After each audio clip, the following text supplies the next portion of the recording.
अस्सलाम वालेकुम एवरीवन, कैसे हैं आप लोग? आई होप आप तमाम लोग ठीक-ठाक होंगे, मज़े में होंगे, वीडियो का इंतज़ार कर रहे होंगे, जो नहीं कर रहे हैं वो भी करने लग जाएँगे।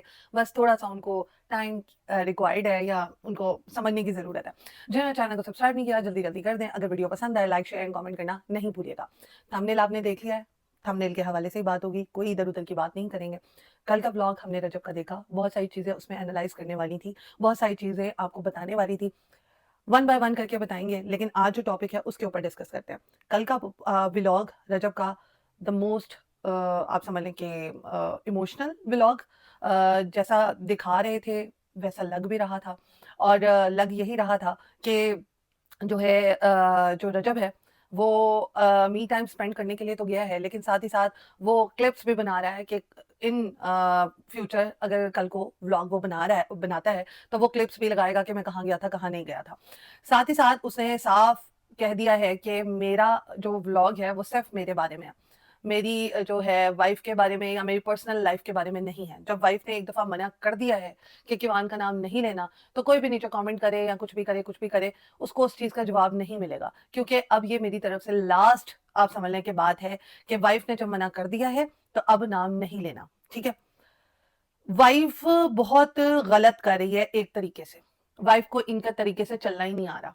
वाइफ़ शायद बहुत ज़्यादा भोली है, शायद बहुत मासूम है, शायद उसने एक वॉइस नोट भेज के बहुत बड़ी गलती की। उसको ये नहीं पता था कि वॉइस नोट लीक भी हो जाएगा। उसको ये नहीं पता था जो सारे गालियाँ दे रहे हैं कि ईवान कहाँ है, ईवान कहाँ है, तो वो इसी बात को पकड़ कर बहुत ज़्यादा ज़लील करने वाले हैं उसे।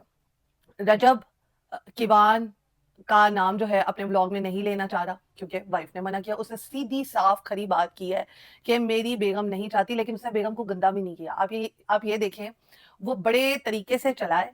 उसने ना अपने जो साला साहिब हैं, उनके बारे में कुछ बुरा कहा है या बुरा बोला है। वो सिर्फ़ और सिर्फ़ ये चाहता था कि थोड़ी-सी ज़्यादा जो है ना लोगों को समझ आए और सिम्पैथी गेन की जाए। नो डाउट सारी सिम्पैथियाँ उसी के लिए हैं क्योंकि वाक़ई में उसकी फैमिली को गालियाँ पड़ रही हैं। उसकी फैमिली को बहुत ज़्यादा अब्यूज़ किया जा रहा है, तो वो क्या करता? वो सिर्फ़ और सिर्फ़ व्लॉग से गया और व्लॉग के बाद दोबारा वापस आया तो 3 मिलियन 4 मिलियन का व्लॉग हो गया। जो मैंने आपको पहले कहा था, जो मैंने एनालाइज़ किया था, वो तमाम चीज़ें आपके सामने पहले ही व्लॉग में लाकर खड़ी कर दी थी। अब तो व्लॉग अब आया।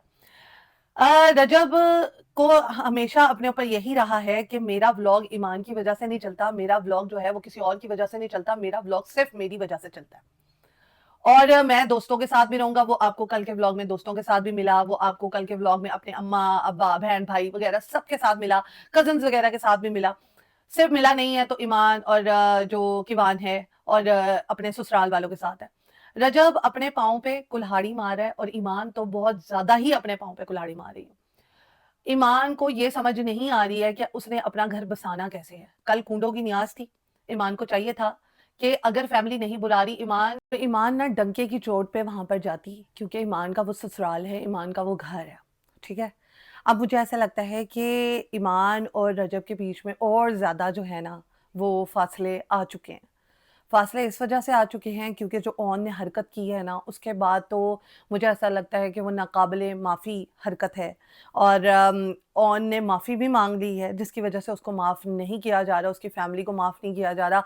ईमान की अगर ईमान के भाई का कसूर है, तो ईमान को सज़ा क्यों दी जा रही है और उसके बेटे किवान को यानी कि रजब अपने बेटे को खुद सज़ा क्यों दे रहा है, इसकी समझ नहीं आ रही है। ये जो है ना कल के व्लॉग ने ये बताया कि रजब को अपनी भांजी, बहन की बेटी ऑफ कोर्स छोटी बेटी है, उसको भी बदुआएँ मिल रही थी, एक मामा होने के नाते, एक मामू होने के नाते, वो उसको भी डिफेंड करेगा कि भई इसको ना दें गाली, मुझे दे दें, इसको ना दें। फिर बाद में गज़ल भी बड़ी तरीके से वहाँ पर बैठी हुई थी। गज़ल को भी वो कह रहा था कि इसको भी माफ़ी ना दें, इसका कसूर क्या है? सारी की सारी वैलिड जो है ना उसने रीज़न्स बताई, सारे के सारे वैलिड पॉइंट बताए, ठीक है? अब यहाँ पर आप लोग नीचे कमेंट करके ये ज़रूर बताइएगा कि कौन गलत है, कौन ठीक है। एक शख्स हैं जिन्होंने बहुत ही लंबा-सा मुझे एक मैसेज सेंड किया था कमेंट के थ्रू, वो मैं पिन भी कर दूँगी कल के व्लॉग में और उनकी सारी की सारी बातें वैलिड हैं और वो अब मैं इधर बताने चाहूँ तो मैं बता सकती हूँ लेकिन बहुत लंबा व्लॉग हो जाएगा।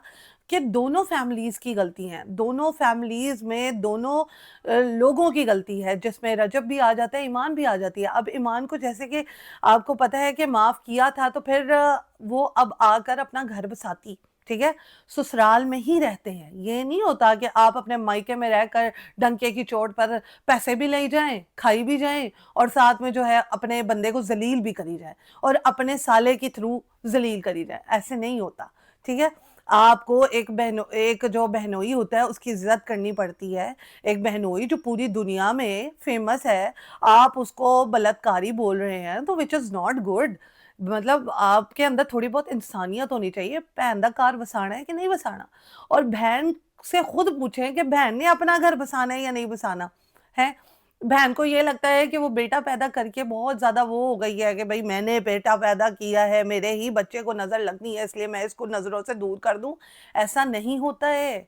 वो उसका बाप है, वो उसकी दादा है, दादी है। और ईमान ना अपने पाँव पे खुद कुल्हाड़ी मारी है, ईमान अपना घर खुद तबाह कर रही है।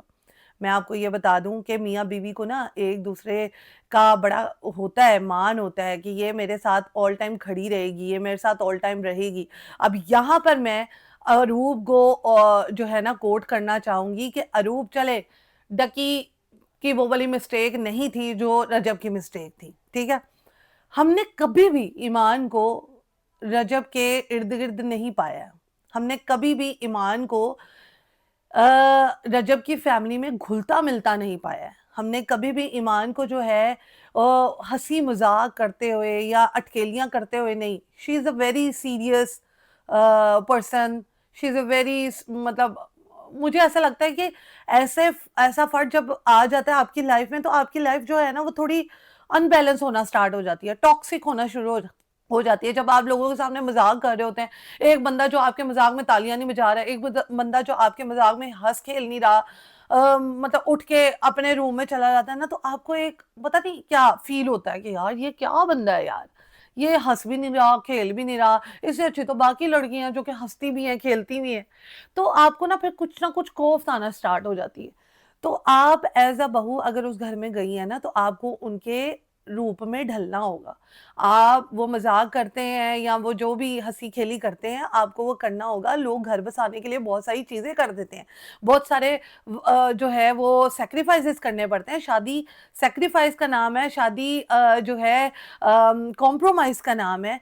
और ये नहीं कि मैं कह रही कि आप बहुत ज्यादा गलत हैं, मैं ये कह रही हूँ कि आप दोनों को एक दूसरे के साथ कॉम्प्रोमाइज करना है, तभी चीजें बेहतरी की तरफ जाएंगी, ठीक है। जिसमें ईमान को भी चाहिए कि वो कॉम्प्रोमाइज करे, रजब को भी चाहिए वो अपने दोस्तों से ज्यादा ईमान को फोकियत दे, ठीक है। दोस्त तो हैं ही, लेकिन यहाँ पर ये भी बात सामने आती है कि ईमान उसके दोस्तों को इज्जत ही नहीं देती। जब एनिवर्सरी थी, ईमान ने उसके दोस्तों को खाने पे या बोतल तक नहीं पूछी, पानी तक नहीं पूछा, तो ये क्या जो है वो हुआ रीजन। तो जो इज्जत होती है ना वो दोनों तरफ से होती है, वो एक तरफ से नहीं होती।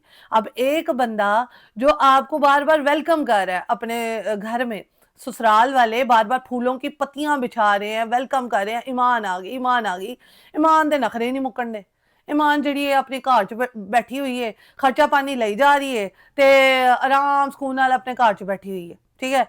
एक बेटा पैदा कर लेता है तो दुनिया च कोई वाहिद कुड़ी नहीं हैगी है जिन्हें बेटा पैदा किया है। बाकी बहुत सारे और भी ਜਿਹੜੇ ਨੇ ਲੋਕੀ ਹੈਗੇ ਨੇ, ਕੁੜੀਆਂ ਹੈਗੀਆਂ ਨੇ, औरतां हैगियां ने ਜਿਹੜੇ बच्चे पैदा करके ससुराल में बड़े अच्छे तरीके से सरवाइव कर रही हैं, ठीक है।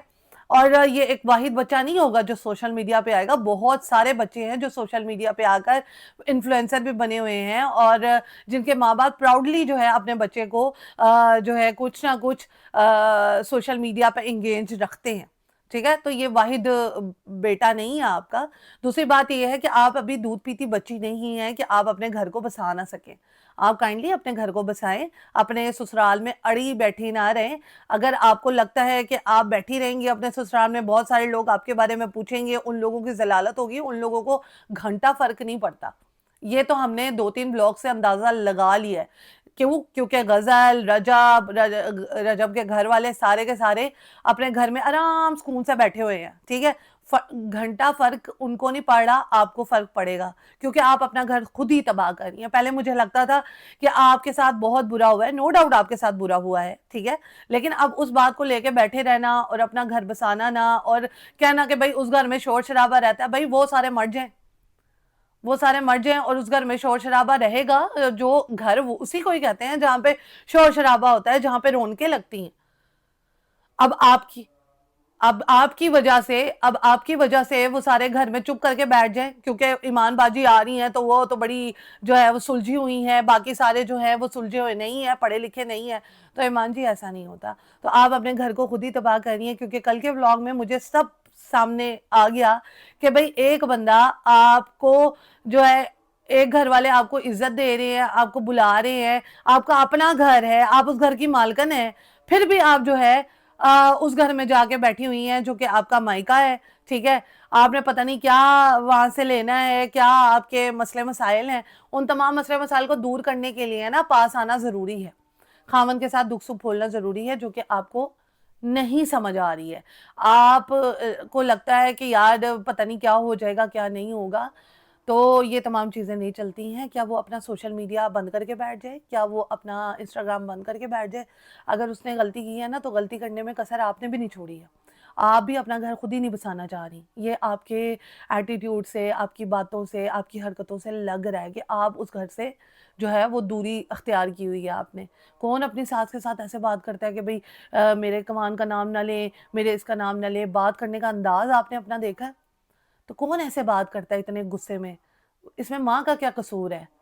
तो यहाँ पर एक माँ और आपके बच्चे को कोई प्यार करे ना, ये आजकल के दौर में गनीमत है कि कोई किसी के बच्चे को प्यार करता है और कोई किसी के बच्चे को सहलाता है।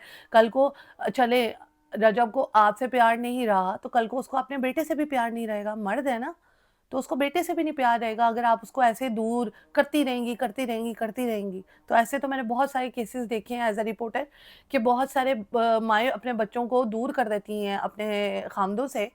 क्यों? क्योंकि उनके खामनों ने उनके साथ बुरा किया। अब यहाँ पे फ़िज़ा अली की मिसाल ले लें। फ़िज़ा अली ने अपने खामन की, उसकी दूसरी शादी है उसके खामन की, और वो अपनी बच्ची को उसने अपने हस्बैंड के साथ एंगेज रखा हुआ है कि भई हमारे मियाँ-बीवी के मसले मसाइल हैं, मैं बच्चे को क्यों दूर करूँ उससे? तो यहाँ पर ना ईमान आपको थोड़ा-सा जो है ना ध्यान से चलना पड़ेगा, क्योंकि ये दुनिया बहुत ज़ालिम है और दुनिया बहुत फ़ास्ट है, ठीक है? इससे पहले आपकी जगह कोई और ले ले, आपको अपनी जगह खुद बनानी पड़ेगी। और अगर मैं गलत बोल रही हूँ ना, तो मुझे बहुत सारे लोग नीचे कमेंट सेक्शन में गलत कहें। अगर मैं ठीक बोल रही हूँ ना, तो बहुत सारे लोग जो है वो नीचे ठीक के जो है ठीक के हवाले से कमेंट करें, ताकि मुझे पता चले कि मैं ठीक हूँ या गलत हूँ। क्योंकि मैंने बहुत सारे ऐसे केसेस देखे हैं। तो इंशाल्लाह नेक्स्ट व्लॉग में मिलेंगे, और अगला व्लॉग जो है वो बहुत ही ज़बरदस्त होने वाला है, उसको भी देखिएगा और ये वाला व्लॉग भी फुल देखिएगा। और कमेंट करना और लाइक करना और चैनल को सब्सक्राइब करना मत भूलिएगा। चैनल को सब्सक्राइब नहीं करते हो, वीडियो देख के चले जाते हो, तो kindly do subscribe my channel and bell icon को भी प्रेस करें ताकि आने वाली वीडियोज़ की नोटिफिकेशन आपको मिल जाए। तब तक के लिए अल्लाह हाफिज़।